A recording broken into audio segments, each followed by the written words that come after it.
چې پلو له مخې لرې د هر چا شي،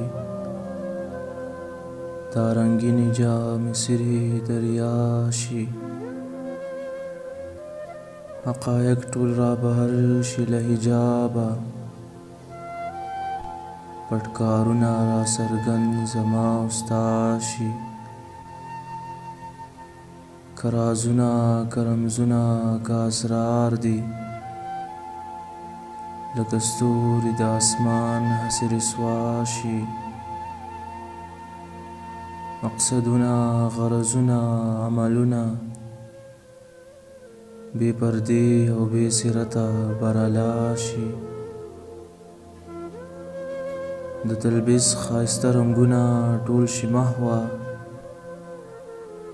په خپل سیر ښکاره روا او ناروا شي.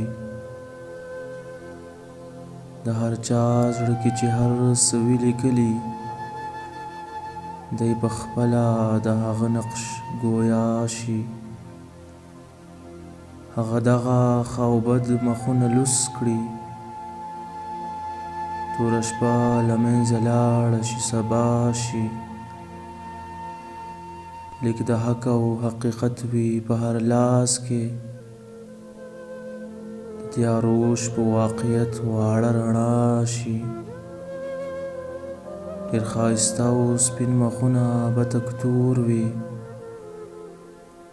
ډېر ښاغلي به په دغه ورځ سرتور وي.